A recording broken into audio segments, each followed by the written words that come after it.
All right, good morning, everybody. It is Mr. Sunshine, Rules, Royce, Locksmith, Eddy down here in a hot, humid South Florida. And boy, we got a lot going on here today. I can tell you that. Boy, oh boy. All right, what we have here, I got a call from a guy in Toronto, Canada with a 1971 Rolls-Royce Silver Shadow.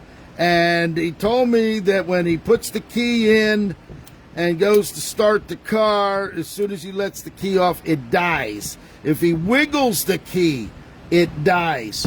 So, and what he did was he sent me this. This is, instead of sending me the whole switch that I could actually bench test, he sent me just the key and this housing with all the wires disconnected. So I have about 50 ignitions here that I repair and sell all over the world. I actually have the exact ignition switch, because once he sent me the picture, I was able to see that the park headlights and the generator oil light and everything else all is there.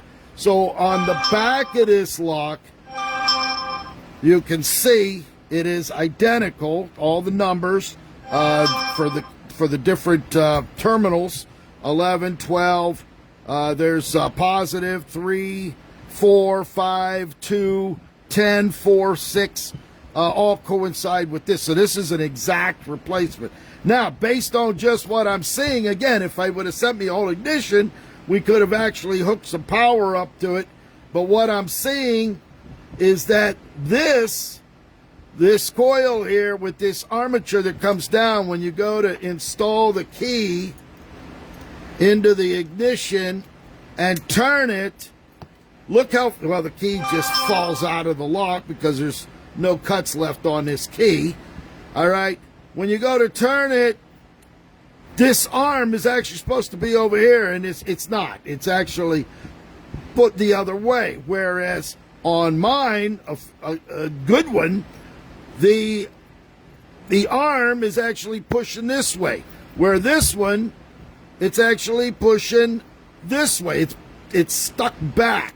So that tells me that either this arm is bent or this coil is bad, all right? Because without hooking it up, without the wires, we really can't tell. So by turning this key all the way over, you can feel a good positive. And then down in here, if you look close. Now, the reason I'm doing this video is because the owner that's in Toronto, Canada, is on the feed, and he can see what I'm talking about, because trying to text him a whole video isn't going to work. I'm actually going to do one for YouTube as well.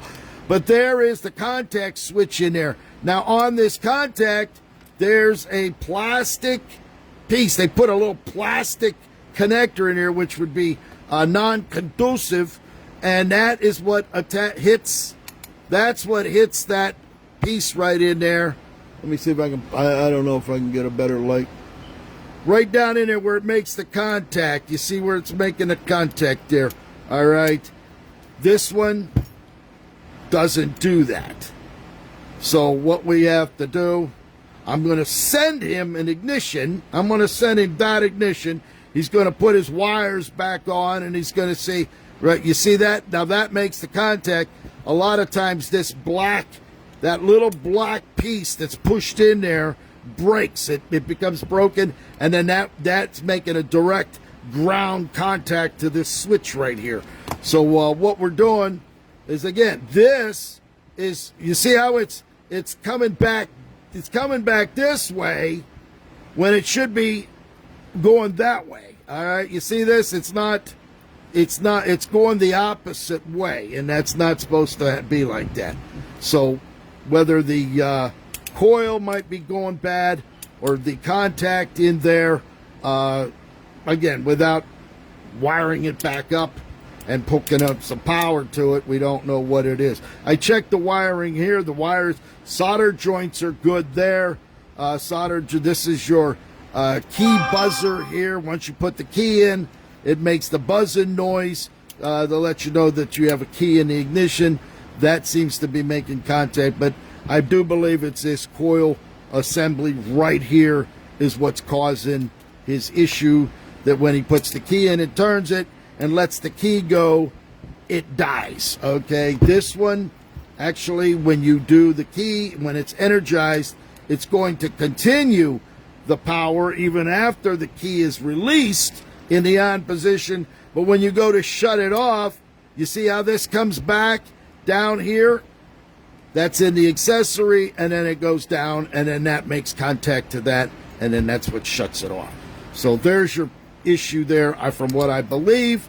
So why don't we just send him? I'm going to send you this lock and your old one back. You can wire this in. If it eliminates your issue, the worst case I can do is take this cylinder. You can take this cylinder out. It's only held in with these 3 screws, all right? And you can put that in place of the switch on here, all right? If not, you're just going to have to use 2 keys. Your switch, actually, all right, it's an original Yale key, but it's so worn down, even when you put the key in and turn it, you can still pull the key out, okay? And that's not a good thing, because if you're driving down a road and the key falls out because you have some extra keys on a key ring, you're going to be fucked, okay? And you don't want to be that. That could be an issue, too, because once you pull that key out, all right, the buzzer, you can see, there it is. It makes the contact with that little button once the key goes in. All right, once the key goes in, it makes the contact there because it pushes down. When you go to turn the key, but the key actually falls out. So that's not a good thing here. This ignition cylinder needs to be, the key needs to be recut. The pins are worn because this is not supposed to happen in any way, shape, or form. You're driving down a road and you lose the fucking key out of there, you're going to have an issue.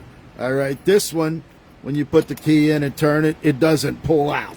So this one has the cuts in it that are holding it. This one is worn out.